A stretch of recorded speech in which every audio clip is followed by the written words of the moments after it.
আসসালামু আলাইকুম রহমতুল্লাহ। দাওয়াহ দেয়া কি শুধু আলিমদের দায়িত্ব? আমরা অনেকে মনে করি যে দাওয়াহ দিবেন শুধু আলিমরা, যারা সাধারণ মানুষ কিংবা আলিম নন তারা দাওয়াত দিবে না।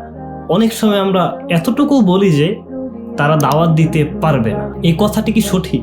চলুন কোরআন সুন্নাহর আলোকে জেনে নিই। প্রথমে যারা বলে যে দাওয়া শুধু আলিমদের দায়িত্ব, তাদের ব্যাপারে বলে নিই। তারা কোরআনের এই আয়াতটি উদ্ধৃত করে, ফালাউলা নাফারা মিন কুল্লি ফিরকাতিন মিনহুম তাইফাতুন লিয়াতাফাক্কাহু ফিদ্দীন ওয়ালিউনযিরু কওমাহুম ইযা রাজাউ ইলাইহিম লাআল্লাহুম ইয়াহযারুন।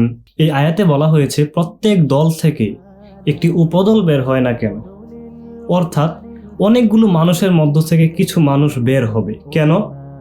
লিয়াতাফাক্কাহু ফিদ্দীন, তারা দ্বীনের ব্যাপারে পাণ্ডিত্য অর্জন করবে, গভীর জ্ঞান অর্জন করবে। তারপর তারা ফিরে এসে তাদের সম্প্রদায়কে সতর্ক করবে যাতে তাদের সম্প্রদায় সতর্ক হয়। এই আয়াত দিয়ে অনেকে বোঝাতে চান যে সবার উপর দাওয়াতের কাজ প্রযোজ্য নয়, যারা আলেম হবে তাদের উপর দাওয়াতি কাজ প্রযোজ্য। আসলে এই বিষয়টা ঠিক নয়, এটা ভুল বোঝাবুঝি।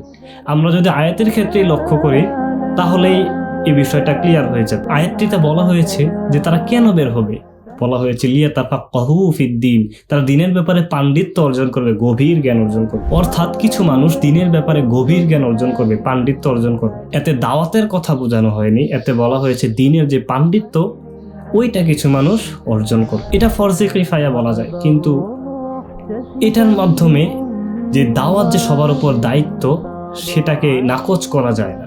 তবে আসল কথা হলো দাওয়াত সকল মুসলিমের দায়িত্ব।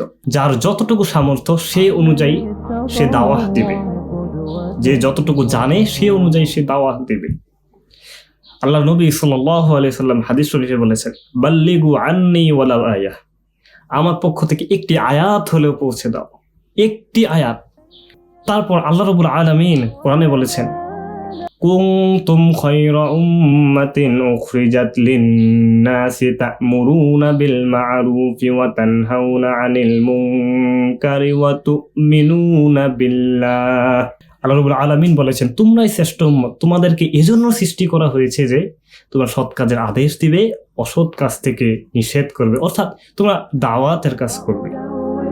এক্ষেত্রে কিন্তু আল্লাহ রাব্বুল আলামিন কোনো আলেম, কোনো মানুষকে, কোনো শ্রেণীর মানুষকে ইন্ডিকেট করেননি, আল্লাহ রাব্বুল আলামিন নির্দিষ্ট করে দেননি।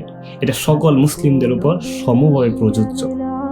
তবে যে মুসলিম যতটুকু জানেন সে অনুযায়ী তিনি দাওয়াতের কাজ করবেন, ইসলামের দাওয়াত পৌঁছে দিবেন।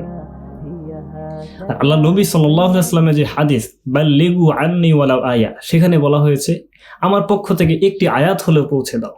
একটি আয়াত, একটি আয়াতও জানেন না এমন মুসলিম পাওয়া অনেক কঠিন ব্যাপার। কুল হুয়াল্লাহু আহাদ, এই আয়াতটা জানেন না এমন মুসলিম পাওয়া একেবারে কঠিন ব্যাপার। কোন মুসলিম যদি শুধু এই আয়াতটা জানে এবং তা ছড়িয়ে দেয় তাহলেই তার দায়িত্ব পূরণ হয়ে যাবে। আর কুল হুয়াল্লাহু আহাদ, আল্লাহ এক, অদ্বিতীয়, এই কথাটা ইসলামের একেবারে মেইন থিম, ইসলামের মেইন কনসেপ্ট হলো হুয়াল্লাহু আহাদ, তাওহীদ। এই তাওহীদ ইসলামের মেইন কনসেপ্ট।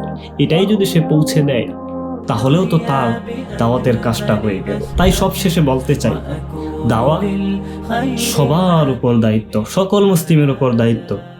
যে যতটুকু পারবে, যতটুকু জানে, যতটুকু সামর্থ্য আছে সে অনুযায়ী সে দাওয়াতের কাজ করবে।